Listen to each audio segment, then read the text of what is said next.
বন্ধুরা, আপনারা সবাই জানেন ভারত ও ইসরায়েলের সম্পর্ক কতটা মধুর। সময়ে সময়ে দুই দেশ একে অপরের সঙ্গ দিয়েছে।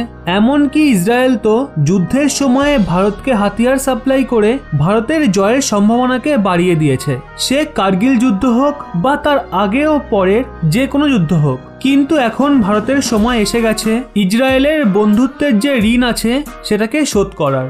আজ্ঞে হ্যাঁ, ইসরায়েল বিশাল সংকটে ফেসে গেছে। ডোনাল্ড ট্রাম্প ইসরায়েলের বেশিরভাগ সংকটই দূর করে দিয়েছিল। ডোনাল্ড ট্রাম্প যদি পুনরায় রাষ্ট্রপতি হয়ে যেতেন তবে ইসরায়েলের আরব দেশের সঙ্গে যত বিবাদ রয়েছে সবগুলোর সমাধান করে দিত। কিন্তু সবাই জানেন এখন জো বাইডেন রাষ্ট্রপতি হয়েছে, আর জো বাইডেন রাষ্ট্রপতি হয়ে এক এমন ঘোষণা করেছে যেটা ইসরায়েলের অস্তিত্ব সংকটে ফেলে দিয়েছে। বাইডেনের কি পদক্ষেপ হবে আর ভারত কিভাবে ইসরায়েলকে বাঁচাতে পারবে, বিস্তারিত এ নিয়ে আলোচনা করব। 2021-এ ইসরায়েল মিলিটারির মামলায় 20 নম্বর স্থানে নেমে গেছে।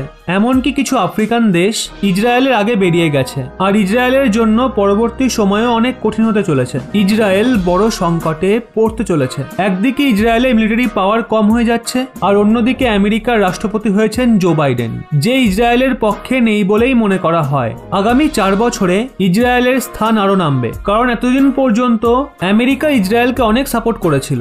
ইসরায়েলকে F-35 ফাইটার জেট দিয়েছে। তাছাড়া ডোনাল্ড ট্রাম্প যেতে যেতে ইসরায়েলের সঙ্গে অনেক নতুন ডিল করেছে। কিন্তু জো বাইডেন ইসরায়েলকে অতটা সাপোর্ট করবে না। এমনকি এখন এটাও বলা হচ্ছে F-35 কে নিয়ে ইসরায়েল যেই ডিল করেছিল সেটাকেও জো বাইডেন ক্যান্সেল করতে পারে। মিলিটারি মঞ্চে তো ইসরায়েলের সামনে সংকট আছেই, কিন্তু ইসরায়েলের আসল যে সংকট রয়েছে সেটা হলো জো বাইডেনের ঘোষণা। জো বাইডেন বলেছে সে জেরুজালেমকে ইসরায়েলের রাজধানী রূপে মান্যতা দেবে না, আর ডোনাল্ড ট্রাম্প যেই সিদ্ধান্তগুলো নিয়েছিল জো বাইডেন সেগুলোকে রিভার্স করতে পারে। আর এতটাই নয়, ওয়েস্ট ব্যাংকে যে বসতি হচ্ছে, ফিলিস্তিনি ক্ষেত্রে ইসরায়েল দ্বারা যে বসতি স্থাপন করা হচ্ছে, যেটাকে পুরো দুনিয়া চরম অন্যায় বলে মনে করে, সেটাকেও ট্রাম্প 1 থেকে 1.5 বছর আগে অনুমতি দিয়ে দিয়েছিল। সেটাকে এখন সরানো হচ্ছে।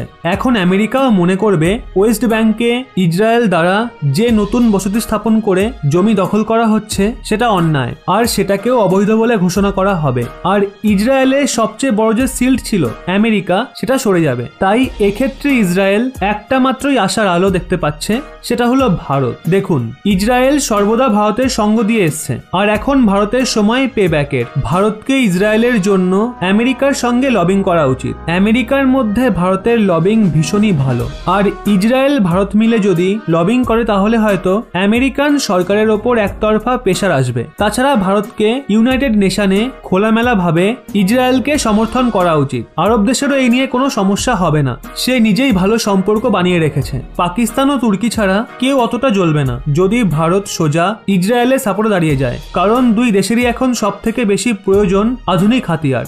ইসরায়েলের কাছে টেকনোলজি রয়েছে, আর ভারতের কাছে পয়সা আছে ও টেকনোলজিও আছে। তাই এক্ষেত্রে যদি দুই দেশ মিলে নতুন নতুন হাতিয়ার বানানো শুরু করে তাহলে দুই দেশেরই ভালো ফায়দা হবে। ইসরায়েল সদ্যই ডেভিড স্লিংস এর মতো একটা এয়ার ডিফেন্স সিস্টেম বানিয়েছে, যেটা S-400 এর বরাবর। এমনকি ভারত S-400 এর থেকেও উন্নত ডিফেন্স সিস্টেম বানাচ্ছে 1 বছর ধরে। তাহলে ভাবুন, যদি দুই দেশের টেকনোলজি এক হয়ে যায় তাহলে কিরকম দুর্দান্ত প্রোডাক্ট তৈরি হবে, তাতে দুজনেরই লাভ হবে। ইসরায়েলের যে মিলিটারি র্যাঙ্কিং রয়েছে, যেটা অনবরত নিচের দিকে নামছে, তাতে ব্রেক লাগবে। ইসরায়েলের মিলিটারি পাওয়ার মজবুত হবে, আর অন্যদিকে ভারতের প্রস্তুতিও উন্নত হতে থাকবে। ভারত এগোতে থাকবে, ভারতের মিলিটারি স্ট্রেংথ চীনের বিরুদ্ধে অনেক বেড়ে যাবে। আপনাদেরকে একটা প্রশ্ন করতে চাই, জেরুজালেমকে কি ইসরায়েলের রাজধানী রূপে ভারতের মান্যতা দেওয়া উচিত নাকি না?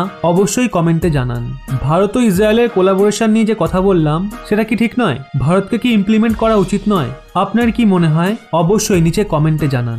ভিডিওটি ভালো লাগলে অবশ্যই লাইক অ্যান্ড শেয়ার করুন, এবং এরকমই ব্যাক টু ব্যাক আপডেট পেতে রহস্য বাংলা এই চ্যানেলটি সাবস্ক্রাইব করে পাশের বেল আইকনটি অল করে রাখুন।